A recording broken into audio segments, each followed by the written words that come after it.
Bienvenidos a este su primer episodio de Memorables Podcast, en donde tengo la oportunidad de entrevistar al maestro Alonso Licerio, el cual es un referente de la estampa, el grabado, no solo en La Laguna, sino en todo nuestro país. Maestro, muchas gracias por aceptarnos la invitación a este tu espacio. Bueno, primero, José Luis, al contrario, darte las gracias por permitirme esta plática, esta conversación acerca del grabado, arte impreso y este desarrollo que está teniendo actualmente en la comarca lagunera, en nuestra comarca. Sí, maestro, un verdadero gusto estar aquí contigo, vernos nuevamente después de hace un tiempo que no nos habíamos visto, pero sí me gustaría mucho que nos platiques, pero déjame comento un poquito algo. Tú para mí eres un referente aquí en la región y a nivel país, y sobre todo por ese encuentro que tuvimos hace unos años, que gracias a tu sugerencia de no dejar la creatividad de lado por lo banal, ¿no? Por los quehaceres del día a día, es que pues yo estoy en esta área del arte, ¿no? Entonces, maestro, pero platícanos un poco cómo es que nace, cómo es que tú te das cuenta que el arte es lo tuyo, maestro. Bien, yo crecí en un marco y entorno familiar de el arte presente, sí, en los muros, pinturas, estampas, la música, es decir, y los libros. Pertenezco a una generación distante, ¿verdad?, de la televisión, de celular y de otros aspectos de tecnología. Entonces, mi desarrollo en la infancia es precisamente, soy estimulado en el dibujo y en el empleo de los colores, como todos los niños, ¿no? Okay. Pero conforme fui creciendo, porque me regalaban cuadernos de dibujo, ¿sí? Y entonces me atreví hasta a hacer historietas, ¿no? Y no fue extraño que yo decidiera estudiar arte. Es decir, se respetó afortunadamente en ese entorno familiar que yo entrara a una academia de arte. O sea, fui apoyado por la familia. Pues ahorita que lo comentas, así como lo dijiste, el hecho de ser apoyado en un entorno familiar de hace algunos ayeres, sí es de marcar una pauta, porque la mayoría se enfocaban en que los hijos y la familia siguieran o el legado de los papás, a lo que se dedicaba el papá, o que supieran hacer algo que les diera de comer más adelante, ¿no? En este caso, este acercamiento que tú tuviste en el arte, como bien lo dices, que estuviste rodeado por arte, fue lo que al final, pero estás hablando que era cuando eras niño, luego viene tu juventud. ¿En qué momento ya tú, como una persona que decide su futuro, en qué momento dices, voy a hacer esto y quiero estudiar en la Esmeralda, maestro? Bien, en la escuela secundaria, para esto, mis estudios a partir de la secundaria fueron en la Ciudad de México. Okay. Y en la escuela secundaria yo llevaba también una clase de modelado y una clase de dibujo básico, dibujo natural. Y por otra parte, en esa escuela, cada mes nos llevaban a visitas guiadas al Palacio de Bellas Artes, a otros museos, de tal manera que siempre estuvo esa constante, ese acento en mi educación oficial, secundaria. En la clase de modelado me decía el maestro, tienes habilidad, tienes habilidad. Eran cuerpos geométricos en yeso. Y en la clase de dibujo también yo sentí que tenía cierta facilidad. Y un maestro me orientó. Me dice, los domingos hay una clase de dibujo donde está ahora el Museo de Arte Moderno. Ahí había un taller dominical. Y fui. Y ahí también había grabado. Pero a mí el grabado se me hacía lo más difícil. En el dibujo puedes corregir, borrar, pero en el grabado no, en el metal no. En la pintura puedes poner otro color, pero en el grabado no. Entonces, para mí, la expresión o manifestación artística más difícil era el grabado. Era el grabado. Y creo que también lo sigue siendo actualmente, ¿no? Sí, me imagino.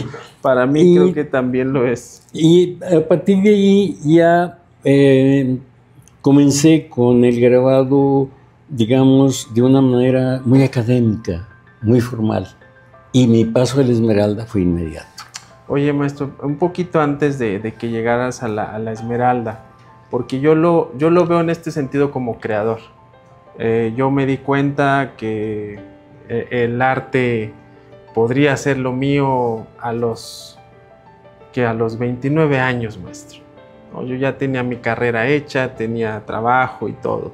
Entonces, tú dices, de niño viví rodeado de arte, en la escuela secundaria ya teníamos talleres. ¿Tú vivías aquí en la región, en Torreón? ¿Dónde vivías tú?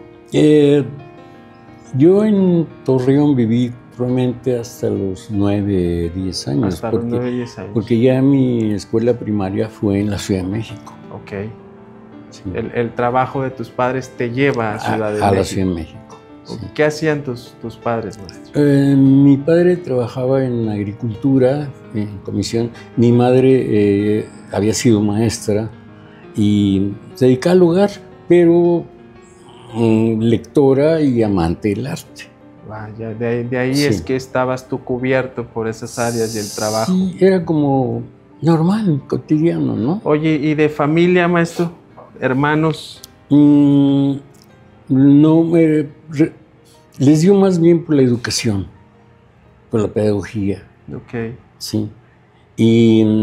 Pero sí como especializadas, ¿no? Niños con problemas de lento aprendizaje o de selección escolar, o sea, vocacionalmente muy enfocadas a la educación. Ok, y de cierta manera, ahorita que comentas esos puntos, de cierta manera sí enfocado a ayudar un poco más. Ah, claro. No a la educación básica, bueno, a la educación lineal de voy y doy mi clase 6 horas con los niños no. Que llegan, digamos, sin ningún detalle diferente, pero se enfocan en sí tratar de resolver algo más. Sí. Y eso tiene mucho que ver en que tú decides también la educación, claro. Pero en las artes más que nada, ¿no? Pues sí, soy cercano a esa corriente, ¿no? De enseñar, y además era el compromiso que te comentaba en saliendo el Esmeralda. Claro. Sí. Oye, maestro, y en la carrera, ¿cuáles fueron los retos que tú tenías que pasar, lo que más complicado se te hizo de la carrera de cursar las artes? El examen de admisión era de 3 días. 3 días. 3 días. El primero te ponían una tela y una paleta, colores básicos. Y el siguiente día un modelo bauhasiano, geométrico, y el tercer día una pella de arcilla para que modelaras. Y 2 hojas oficio escribiendo por qué querías estudiar en la Esmeralda y por qué querías estudiar arte. Y entonces, pues ahí sí que piensas, esta es mi oportunidad, no va a haber otra, mi texto tiene que ser realmente convincente. Claro. ¿Sí? Y el hecho ya de entrar a la Esmeralda, bueno, para mí significaba que además iba a conocer a grandes creadores, ¿no? Que eso también me motivaba mucho, ¿sí? Y pues fue la tensión, la angustia, hasta que vi los resultados. No fui de los primeros, pero quedé en la lista de aprobados. Oye, ahorita que dijiste, no fui de los primeros, pero entonces también la lista la ponían en 3 días diferentes. No, sí, no fue inmediato. O sea, claro. ibas un día y veías un listado y chin, aquí no, pero ven al otro y es 3 días, maestros, 3 días de exámenes. Sí. Y bueno, es que... Y una justificación teórica, ¿verdad? ¿Por qué? Que era como confesarte.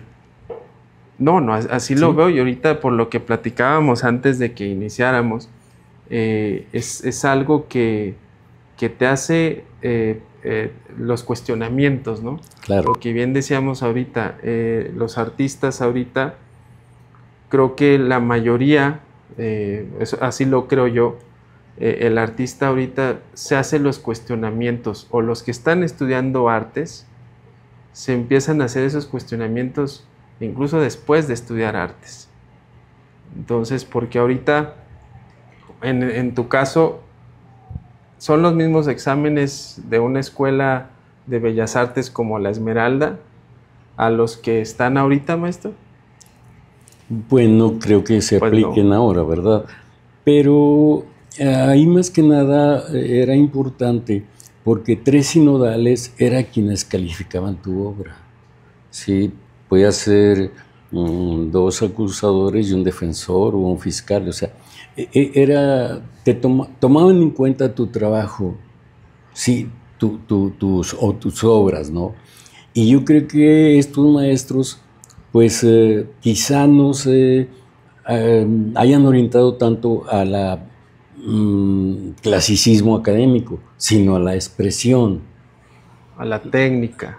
Sí, a cómo manejaste los materiales, ¿no? Yo creo que más que nada era esa lectura, ¿no?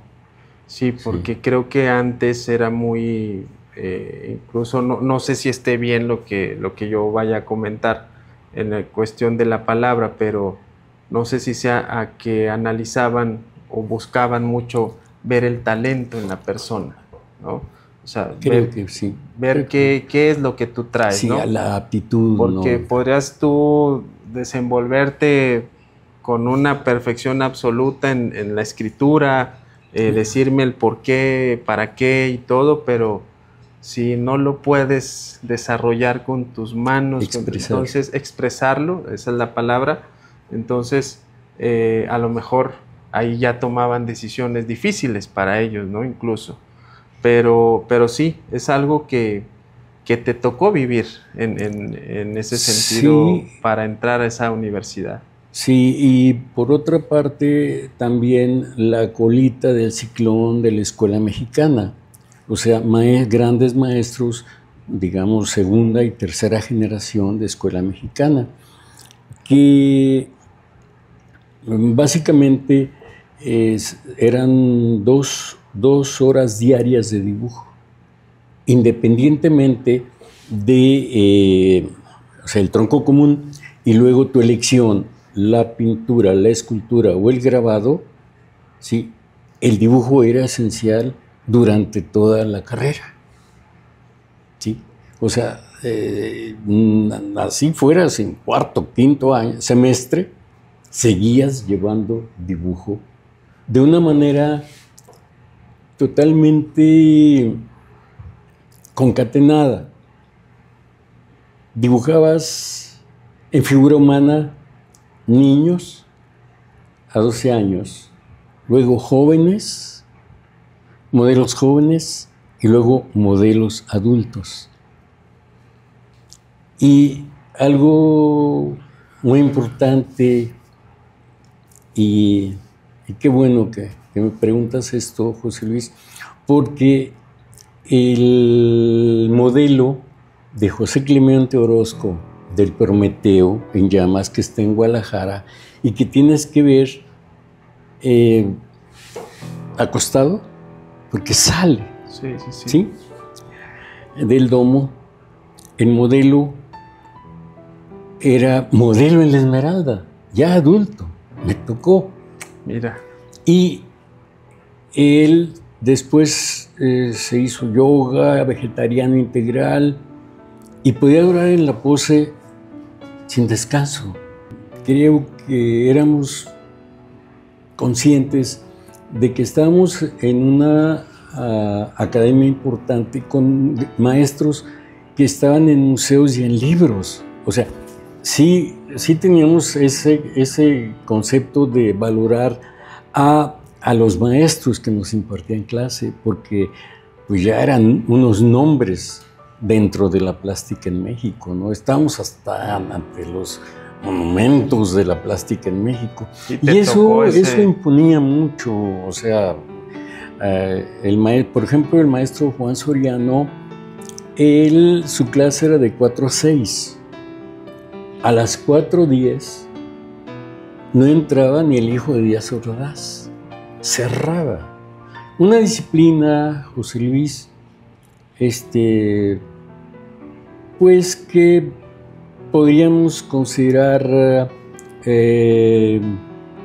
muy estricta, muy cerrada, muy cuadrada, pero que la importancia de la clase, de la práctica, era necesario, ¿no? Claro. Y el maestro era una autoridad total.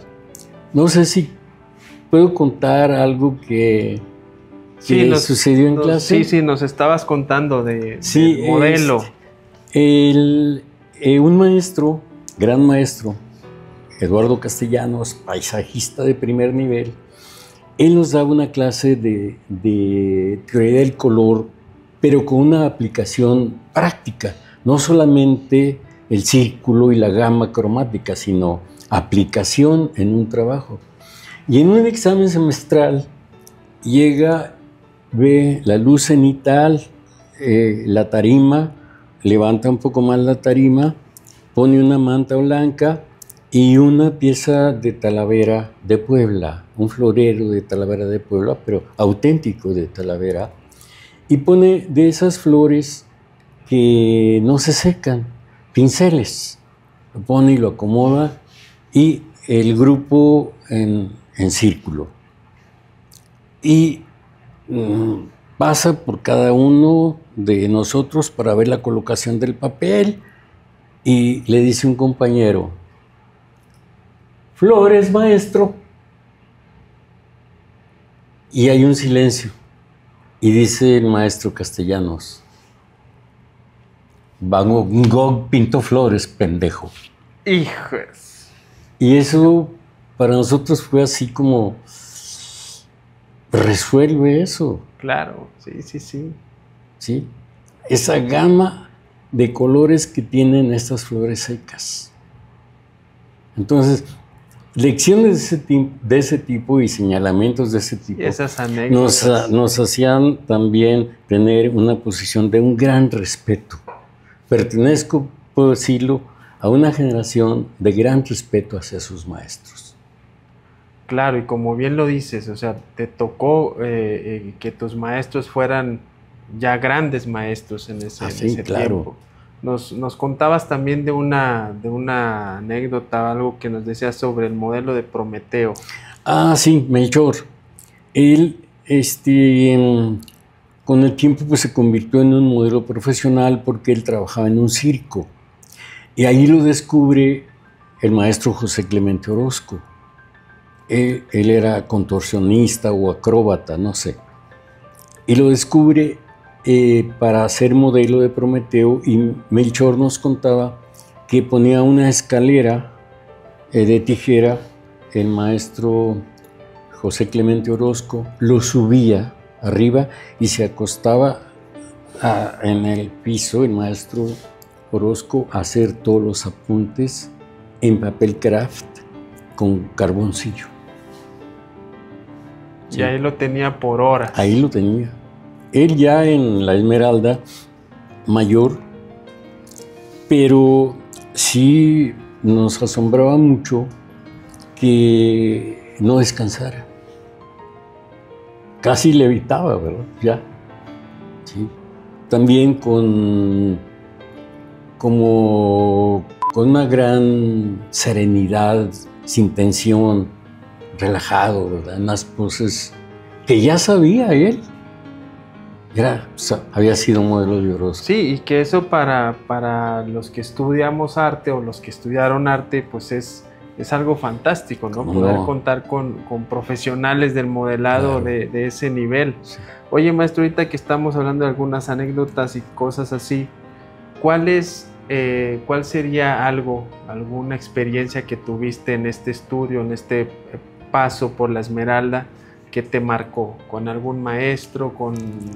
¿Qué sería algo así muy puntual? Bueno, por modestia no lo digo, pero ya en cuarto semestre más o menos, un maestro me llama y me dice, ¿no quieres trabajar en un proyecto de mural con el maestro O'Gorman?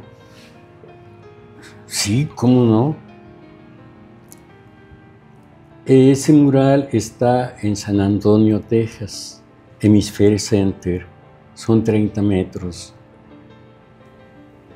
Subirme al andamio, no nada más yo como dibujante, dos más. Claro. Subirme al andamio para llevar al papel grande un diseño del maestro O'Gorman. ¿Qué más puedo pedir?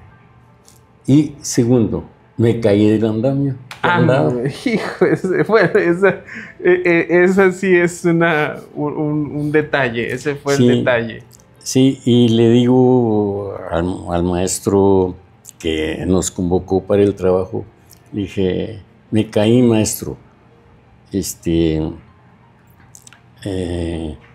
Jorge Wilmon, y me dice, no te preocupes, también el maestro Siqueiros se cayó en el Poliforum, así que si cayó Siqueiros, no caigas tú, ¿cuál problema?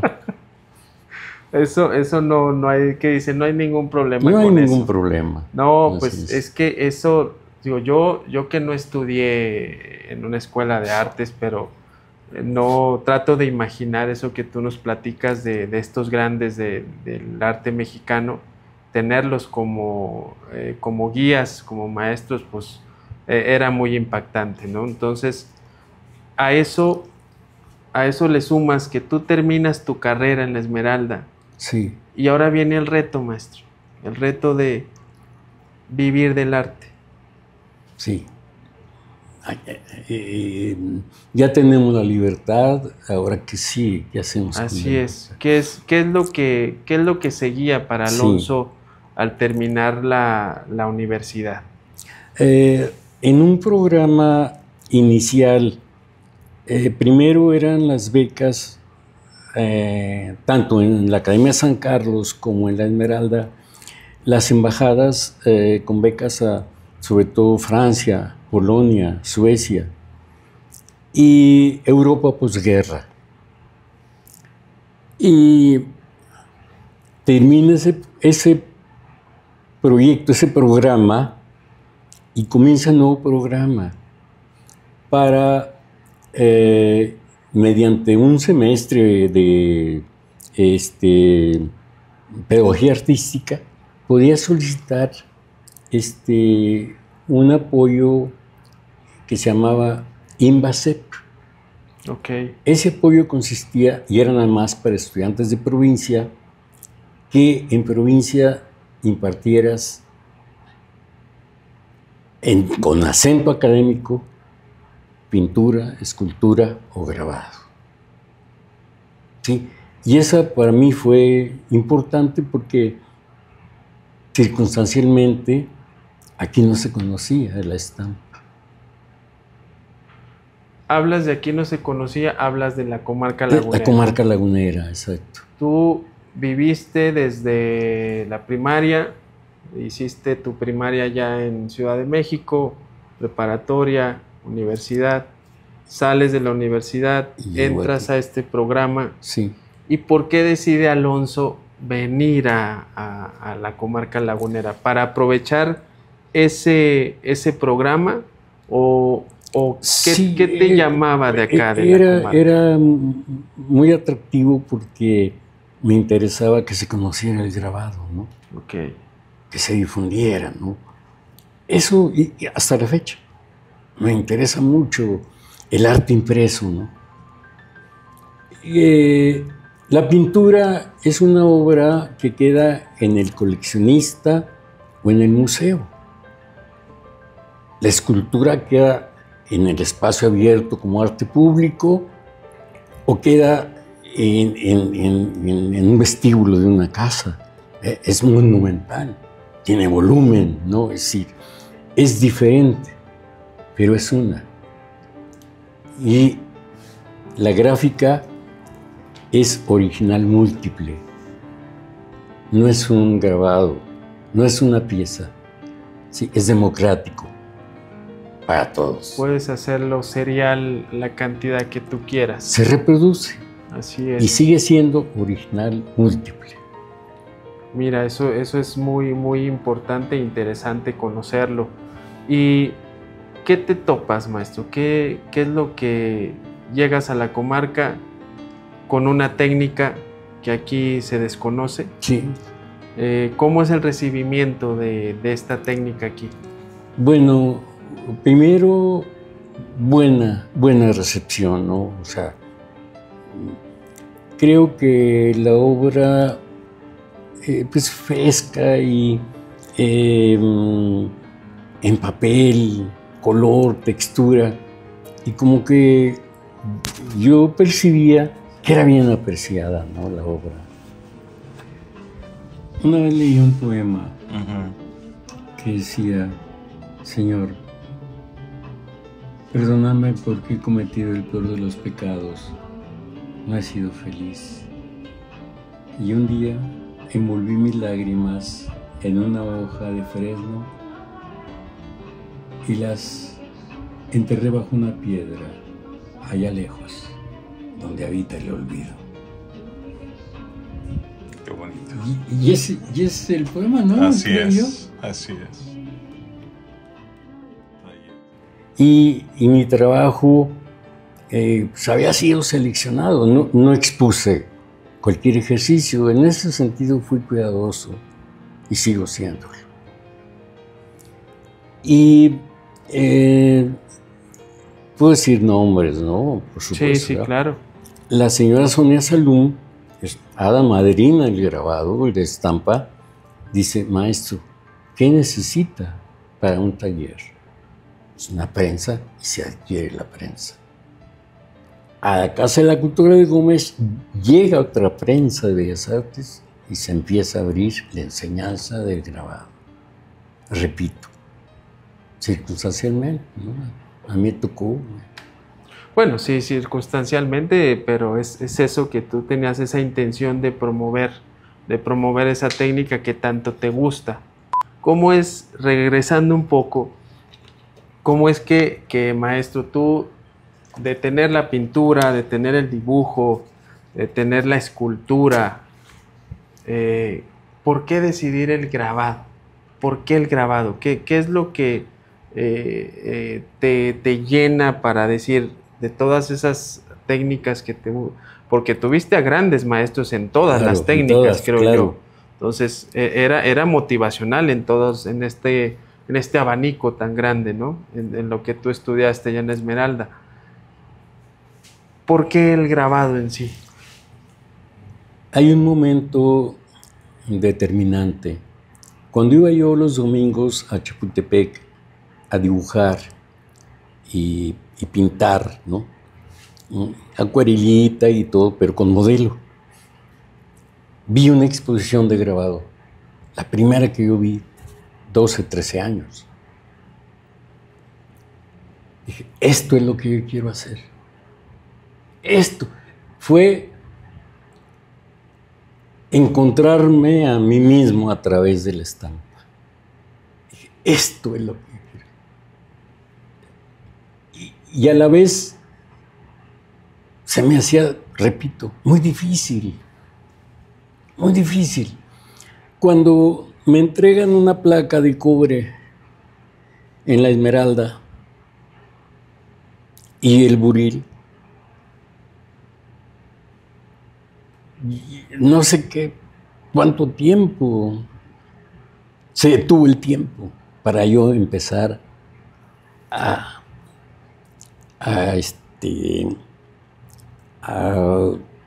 incidir en el metal. O sea, ¿por qué? Porque no puedes borrar, no puedes corregir. ¿Cuándo lo hizo? Este lo hice en el 80. 1980. Sí, un pedacito de placa que tenía. Sí.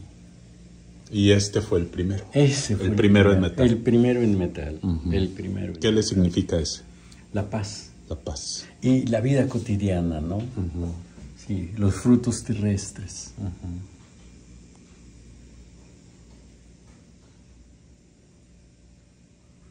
¿Es una paloma? Es una palomita. Y un cesto, un frutero con una pera. Frutas, y una pera, dos manzanas. Dos manzanas. Y otra fruta pequeña. Y otra pequeña sí. Aquí. ¿De dónde surge la forma? En esto, para mí fue aplicar un concepto de composición.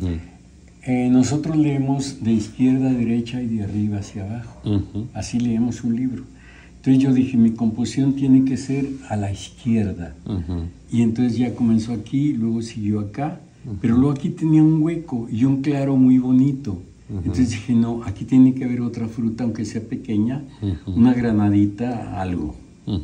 Y por eso me planteé, antes de hacer el grabado en metal, estuve trabajando la composición primero. Claro. ¿Qué quiero decir? ¿Cómo quiero decirlo? Sí, que sea un poema visual, sí, que sea agradable visualmente y que nos remita otra vez a la tierra, a la paz, a la tranquilidad, ¿no? Muy bonito. Tienes una oportunidad de una línea. Una oportunidad, y es entrar a la Edad Media. Es el ácido, mojar el papel. Es un ritual para mí. Es una ceremonia. Sí. Y cuando sale la estampa de la prensa, ese es el momento en que hay una magia inexplicable, ¿no? ¿Qué salió de la prensa? ¿No? En una ocasión, en un taller muy importante de mesotinta, estaba el maestro que impartía la clase y a un lado el maestro Felgueres y yo en el volante. Por alguna razón y sin pretenderlo, terminé primero la placa. Y le dije al maestro titular, ya está mi placa. Y un grupo solidario, un grupo de una hermandad secreta de gráficos, ¿sí? Templarios casi, Mira. Nadie sin pretensiones y manos que te sobraban. Es una hermandad secreta. Muy solidarios son los grabadores, muy solidarios. Y me dijo un compañero, yo pongo el papel.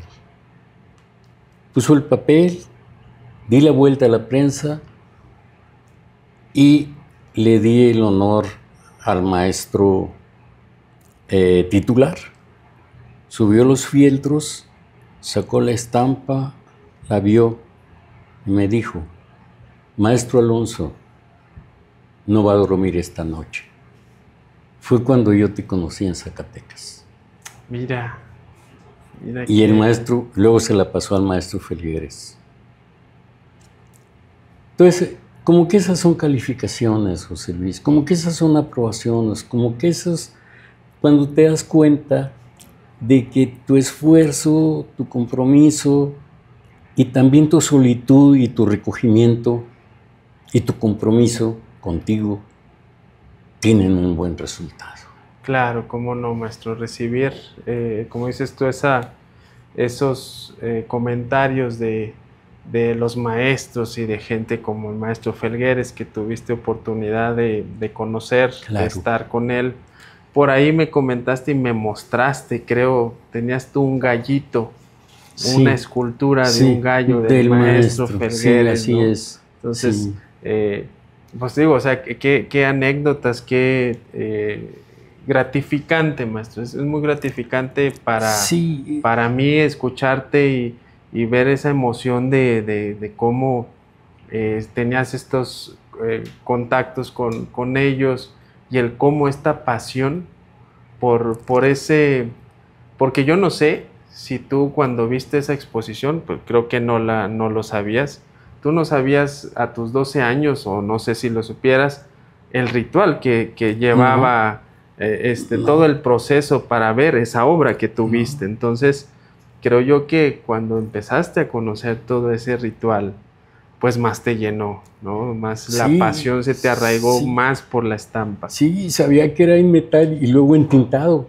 Yo decía, híjole, no, esto es... Pero a la vez fue, ¿cómo decir? Fue una emoción y a la vez dije, esto es lo que yo quiero hacer, esto. ¿Cómo? No sé. De ahí la esmeralda. Sí, es muy, te lo pregunté porque son puntos que uno le llegan en su momento de vida, ¿no? Así como a mí me llegó ese momento de conocerte y de decir, un maestro vio mis dibujos, vio mis fotos y él me está sugiriendo y recomendando que no lo deje, que sigamos trabajando y que en algún momento algo cambiará en ese sentido, en ese pensamiento que tenía. Y maestro, después de que ya vienes a la laguna, empiezas a abrir, porque tú fuiste pionero, como lo comentas, tú fuiste pionero en estos proyectos de promover la estampa, el grabado aquí en la región, ¿no? Tuviste oportunidad de trabajar con muchos artistas aquí en la laguna, incluso pues me atrevo a decirlo, o sea, tú formaste artistas aquí en la laguna, ¿no? Bueno, más que nada es peligroso, ¿no? El término artista. Yo digo que es un creador. El creador. Un trabajador de la cultura, un creador en la disciplina del arte. Está tan tergiversado el concepto artista que hasta Polo Polo es artista, ¿verdad? En México. Es correcto. Pero sí, el trabajador de la cultura en diferentes manifestaciones, la danza, el teatro, las artes plásticas, las artes visuales, la escultura, la música, pues es un creador. Así es. Porque precisamente el maestro Picasso en una entrevista dice, es que en mi estudio recreo el mundo. Hago el mundo, soy un creador. Exacto. Y eso me parece una muy buena definición, porque haces algo que no existía. No repites, no, estás creando algo que no había antes. Por ejemplo, lo que he visto de tu obra, veo que una obra es a su vez un antecedente de la obra anterior y que vas agregando los aciertos de la obra anterior y entonces logras una obra ya sin adjetivos, como que eres muy exigente en la línea de contorno. por lo que he visto de tu obra. Sí, maestro, no, pues estamos en ese sentido, estamos trabajando en ello, en la técnica, en seguir, como bien lo acabas de comentar, en ese proceso creativo, ¿no? Como lo que somos creadores al final.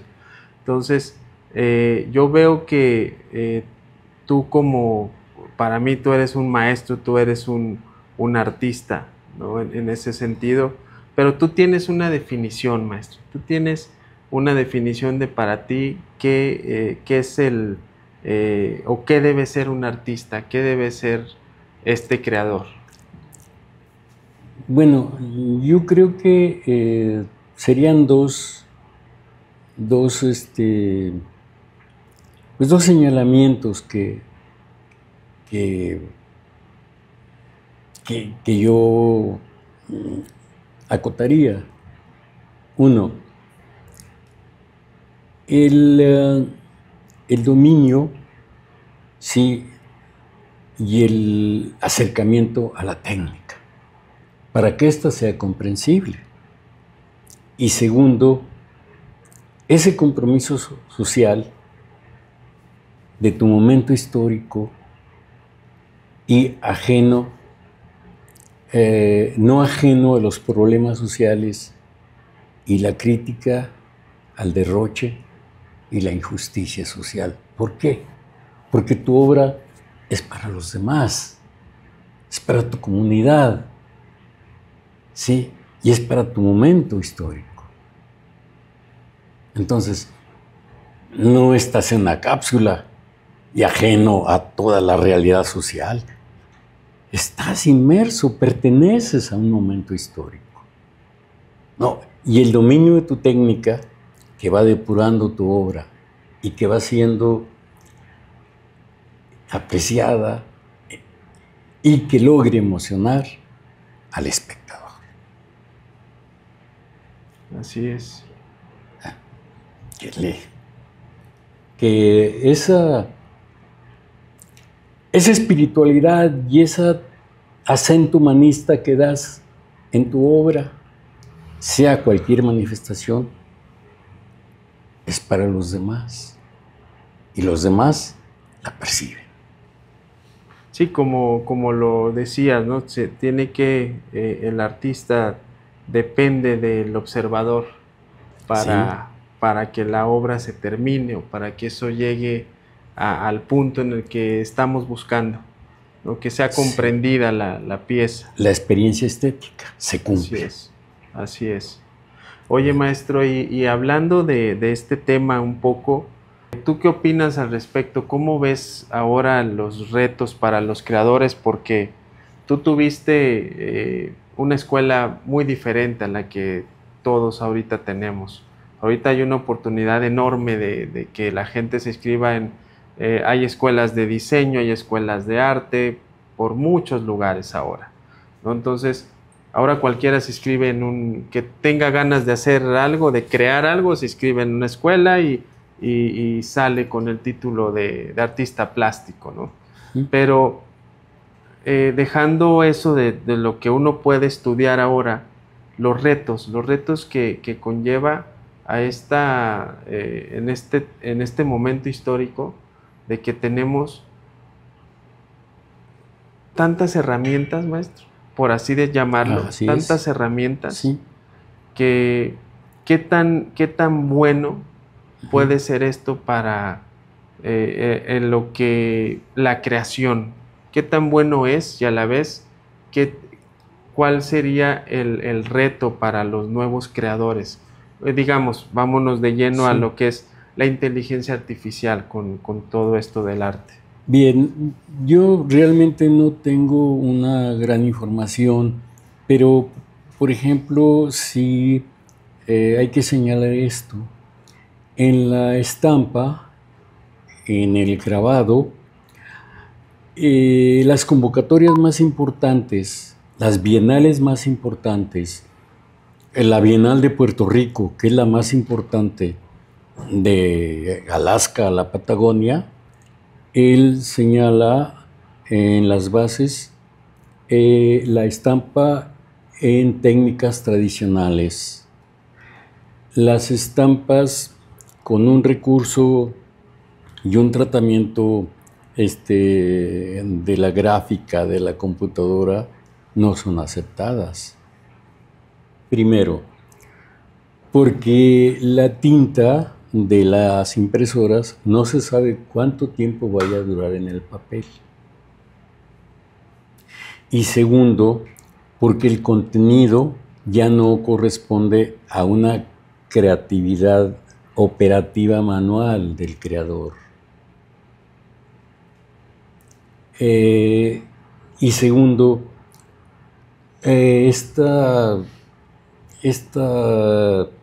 cultura de la inmediatez, del facilismo, ¿sí? Manipulas una imagen, la imprimes y es un grabado tuyo o de la computadora. Sí, porque ahorita ya hay, digo, los avances tecnológicos que no conozco muchos, tampoco yo, maestro, pero hay impresoras que te dan relieves, o sea, sí, ya vienen los relieves, sí, textura. Entonces ya en todo, yo por ejemplo en la escultura pues lo veo, a veces veo estas impresoras o ¿cómo se dice? Pues sí, impresoras que están gigantes y están tallando una piedra hermosísimo, o sea, el trabajo, dices tú, wow, o sea, qué genial, ¿no? Qué genial, pero a la vez, la pregunta que se hace uno es a la vez, ¿cómo viene esto a representar ese reto para la vida del creador? Porque algunos, siempre ha habido, vamos a regreso un poco contigo en tu tiempo, me comentabas, antes había mucho trabajo para el artista en lo que era el dibujo, el diseño, la ilustración, los libros. Entonces, todo eso era una labor manual de ustedes, ¿no? Como diseñadores. La tipografía incluso. Entonces, luego se vino las impresoras y todo esto a la computadora, a cambiar todo este concepto de trabajo. Y los artistas cada vez o los creadores fueron relegados, ¿no? Por así decirlo, en su mayoría de este trabajo. Pero recuerdo mucho una anécdota que tuve con un empresario de esto que él produce softwares para este tipo de inteligencias. Me dice, Ponce, nosotros tenemos que estarnos actualizando todos los días, porque cada día, o si en la mañana salió un software nuevo, en la noche ya sale otro. Dice, y si no nos actualizamos, quedamos fuera de mercado. Me dice, ustedes los creadores, que son originales, que son únicos en lo que proponen, no tienen competencia alguna. Me lo dijo así, dijo, ustedes no tendrías por qué preocuparte de que si vas a tener una impresora digital o no, si vas a tener esto o no. Tu obra es única. Dice, lo que tú haces es único. Entonces, los que buscamos este tipo de trabajo siempre lo vamos a buscar así. O sea, va a venir alguna empresa, va a venir algún otro creador que nos diga, mira, yo hago esto, lo imprimo en 3D y esto y lo otro. Dice, pero no, yo busco que un creador que lo sienta con sus manos, que lo talle, yo quiero una obra de esas. Entonces, es ahí donde yo de cierta manera dije, oye, pues me gusta ese pensamiento, me gusta creer que la labor que uno hace como creador con tus manos, con tu diseño, al momento de que plasmas esa idea, es de cierta manera valorada, maestro. Claro. Entonces, eso es lo que a mí me dio relativamente cierta tranquilidad. Decir, venga lo que venga de tecnología, los creadores que somos, que tratamos de dejar huella, de crear cosas que dejen ese legado, esa permanencia, pues vamos a salir adelante, ¿no? Sí, tiene también lo que expresas con lo siguiente, sí, el acento humanista, la mano del hombre, Eso es importante. Y por otra parte, la historia del arte ha demostrado, sí, desde las cuevas de Altamira y Lescaut, que el tema más importante en el arte, o uno de los temas más importantes en el arte, son la vida, la condición humana, el amor y la muerte. Esos son los temas recurrentes del arte mayor. La estampa, el grabado, nos decía el maestro Isidoro Ocampo, del taller de la gráfica popular, decía, que sus proyectos y sus trabajos no tengan un acento decorativo. Sí, no vayan a imprimir decoración de interiores. Cuenten algo en su obra. ¿Sí? Cuenten algo para el espectador, que sea una película. ¿Sí? Ni decorativo, ni complaciente. No se complace, no. Auténtico, lo que usted quiera y lo que usted grabe, porque esa va a ser una obra totalmente suya. Pero sí, el humanismo en la obra ha sido permanente. Sí. ¿Quién hace pop art? Una moda, es un movimiento efímero. ¿Quién hace Escuela de París? ¿Quién hace Escuela de Nueva York? Son movimientos efímeros. Sí, no estoy cerrado a la tecnología, no. Hay químicos menos agresivos para la estampa, incluso biodegradables. El papel, ahora se hace de desechos de tela, en fin. También en la estampa hay una renovación en cuanto a recursos y materiales químicos. O sea, no estamos ajenos. Lo importante es el contenido de tu obra. Sí, eso pues lógico, ¿verdad? Que eso es algo, lo que realmente nos va a diferenciar y lo que nos va a ir marcando que vamos, como lo estoy viviendo yo también, que vamos en ese proceso de crecimiento, de madurez creativa. Tú, maestro, tú has tenido la oportunidad de, que no lo dices mucho, pero tienes unos muy buenos títulos en la cuestión educativa, tienes estudios en el arte, nos comentabas también que acabas de culminar un curso que te llevó 3 años, si no escuché mal, 3 años. 3 años, 3 veranos. 3 veranos que tuviste ahí la oportunidad y te digo, lo digo así porque pues sigues dentro de este ámbito del crecimiento creativo como artista, que sigues cultivándote, sigues educándote, sobre todo por esa motivación que tienes de enseñar lo que tú sabes y de dejar un legado, maestro. Pues compartir, ¿no? Sembrar, ¿no? Y por otra parte también,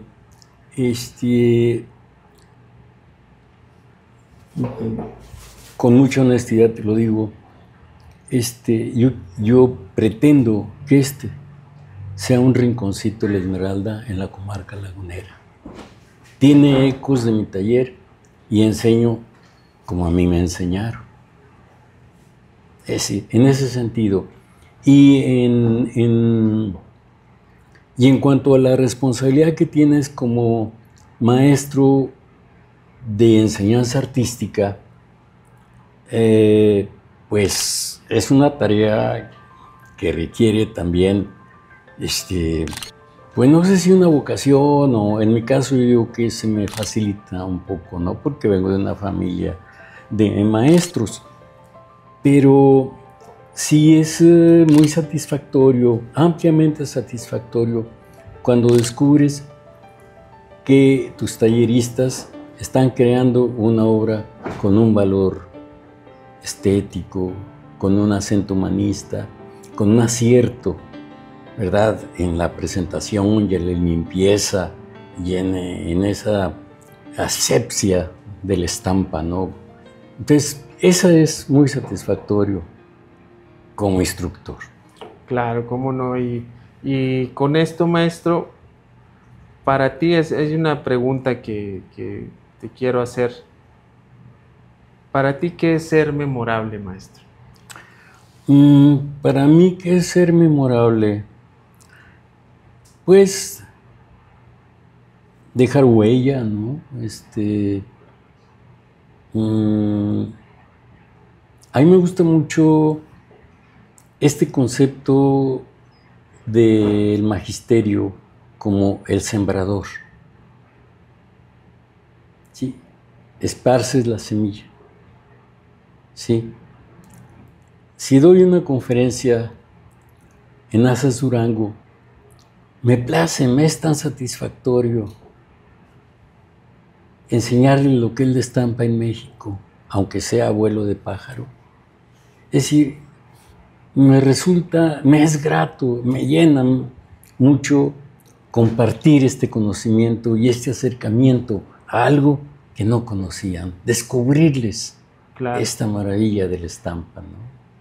Sí, me imagino. Y me invitan a San Pedro a dar una conferencia sobre la estampa en México.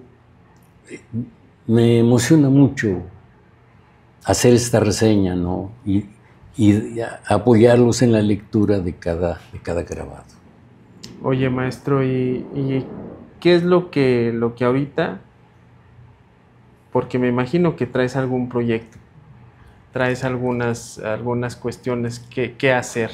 ¿Qué es de lo que tienes ahorita? ¿Qué es lo que más te emociona continuar? Estoy en una carpeta que estoy entre, no sé, 6 y 8, y ojalá y sean 12, grabados en madera de mediano formato, gilografías, y como título la carpeta que se llama Los atajos del silencio. ¿Y por qué este nombre a la carpeta? Porque el poema me alimenta mucho. Y leí un poema que dice: ¿qué sabes de cordilleras si tú naciste tan lejos? Hay que recorrer la piedra que corona la serranía. Hay que recorrer callando los atajos del silencio. Mi padre anduvo su vida por entre piedras y cerros, pero el viento no más sabe dónde se quedó mi viejo, con su pena de hombre pobre y 2 balas en el pecho. Mira. Es un grabado, ¿no? Y cada línea es un grabado. Así es, sí, lo que te iba a decir. De ahí vas a sacar una colección completa. Sí, mira, ya tengo ya. Qué interesante. ¿Y ese proyecto dónde lo expondrías, maestro? Bueno, ese proyecto lo tengo pensado para Saltillo, básicamente, ¿no? Durango, también, capital. Y pues no puedo desperdiciar esta prensa, ¿verdad? Oye, bueno, y hablando de la prensa, maestro, platícales un poquito a quien no lo conoce, quien nos vaya a estar viendo, cómo se llama este equipo, esta herramienta que tú tienes aquí, y qué es lo que hace, maestro. Esta prensa para la impresión del grabado, de la estampa, es desde la Edad Media el mismo sistema. En una prensa como esta, pero de madera, Gutenberg imprimió el primer libro, ¿no? La Biblia. Los tipos eran de madera y se fueron desgastando. Después, producto de la revolución industrial, se hacen de metal, una aleación de metal. Y avanza el sistema de impresión para libros, ¿verdad? Sobre todo. Y, por supuesto, el arte. Inmediatamente se retoma esta posibilidad de reproducir la realidad y de multiplicarla.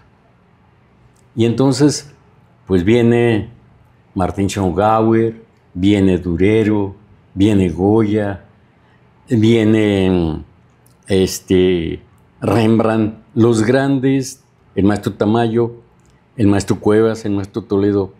Por alguna extraña razón, los grandes maestros del arte que han dejado una constancia de su obra y que permanecen y son vigentes, pintores, han hecho grabado. Los grabados de Picasso son verdaderamente, puedes contemplarlos y meterte a la estampa. ¿Sí? Y de ahí viene. Y en cuanto a esta prensa, un grupo de talleristas en la Casa del Artista preparó, o más bien, de la obra de taller se seleccionó, ¿sí? Y preparamos una exposición. ¿Sí? En poco tiempo se realizó la muestra y resultó muy satisfactoria la respuesta, ¿sí? Sobre todo niños. Sí, fue un desfile interminable. Que tuvieron un acercamiento con la arte, técnica, así como descubrir. Así como tú lo descubriste, sabes, a tus 12 años que viste esa exposición, sí, que se te quedó grabada, ¿no? Que fue, por lo que hablamos ahorita, que pues fue un hecho, un momento decisivo, que ahorita sigue siendo memorable para ti. Entonces, maestro, para terminar, ahorita que pues todo tiene que llegar a su fin, ¿no? Pero, ¿qué te gustaría compartirnos en el sentido de alguna recomendación, alguna sugerencia para quienes estamos en este mundo del arte y también llamarlo de cierta manera emprendimiento, ¿no? También porque emprendemos un proyecto, emprendemos situaciones. Entonces, ¿cuál sería a lo mejor tu consejo que nos puedas dar a los creadores? Más que consejo, felicitarlos, más que consejo, porque alguien tiene que dar una respuesta y ofertar una obra artística y una apreciación y sensibilización al arte, a la comunidad. Yo creo que esta es una tarea muy importante, ¿sí? Jung define el arte con una frase determinante: el arte es lo opuesto a la barbarie. Dados los tiempos que estamos viviendo, yo creo que esta tarea de la difusión, de la apreciación del arte, es una tarea noble y de gran reconocimiento, y que habla muy bien de la parte humanista de la persona que realiza este trabajo, José Luis. Claro, maestro, sí, en eso estoy muy, muy de acuerdo contigo. Oye, maestro, y ahorita que comentas que hace falta o te gustaría que hubiese más este sentido de la apreciación, de que entendamos más el arte, retomo un poquito lo que decías o lo que vimos, que terminaste un taller, un curso que duró 3 veranos. Así es. Y en el cual tuviste por ahí algunas materias que hablaban de la crítica del arte. Sí, fue muy completo porque era historia del arte universal, pero desde otro punto de vista menos tradicional y menos histórico, sino más bien había textos de filósofos marxistas, clásicos alemanes, filósofos contemporáneos. O sea, fue una apreciación, una historia del arte más revisada dentro de esta corriente del revisionismo, ¿verdad? Y enseguida una historia del arte en México también muy ordenada históricamente, cronológicamente.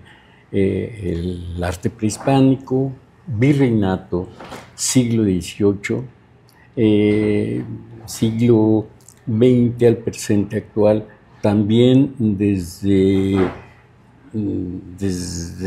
una visión del tiempo en que se desarrollan esos movimientos artísticos, sino no una acumulación de nombres y datos y fechas, no, el momento en que se desarrolla el muralismo, el momento en que se desarrolla el barroco. Entonces eso fue importante porque entonces ya la historia del arte se convierte en una historia de un país, del mundo, ¿no? Sí, es otro enfoque. No, pues que maestro, ha sido un placer estar hablando contigo, conocer un poco más al respecto de tu historia, de tus pasiones, de cómo fue que la estampa te envolvió a los 12 años. Y pues de verdad te agradezco mucho el tiempo, maestro. No, al contrario. Y esperamos que sigamos por aquí y sigamos viéndonos. Y ¿dónde, maestro? ¿Dónde te podemos encontrar? ¿Dónde la gente que nos llegue a ver, dónde puede ver tu trabajo? ¿Dónde pueda ver, dónde te pueda contactar igual para algún trabajo que busquen? Bueno, yo tengo el taller sabatino. El sábado tiene más tiempo la gente, en Centro Cultural de Mijares, Bravo y 17, ¿verdad? Y repito, es un taller con una gran prensa, ¿verdad? Materiales, de muy buena calidad. Y segundo, es un rinconcito de enseñanza académica, pretenciosamente lo digo, ¿no? Pero que realmente se enriquezcan y puedan descubrir y expresarse a través del papel. Así es. Pues bueno, pues nuevamente... Y te agradezco mucho, maestro. No, te agradezco mucho y repito, he tenido este acercamiento, no con toda tu obra, pero sí me atrapó en Ciudad Lerdo, sí, esta dinámica, este movimiento que le das frente a la Plaza de Toros a la escultura, sí, que no es estatuaria, que tiene esta sinuosidad, que entra el aire, que juega y que participa. Eso me gustó. Sí, no, pues muchas gracias, maestro, por esa crítica de mi obra. Y pues yo creo que se van a dar cuenta quienes tengan oportunidad de ver el episodio del podcast, el por qué tú fuiste uno de nuestros, bueno, el invitado que inaugura este podcast Memorables. Pues porque simplemente tu historia, maestro, tu historia y lo que has hecho y lo que estás haciendo para nosotros, tú eres un creador memorable. Agradecemos tu tiempo, tu espacio, y pues nada más me queda decir a quienes nos ven que sigamos siendo memorables. Gracias.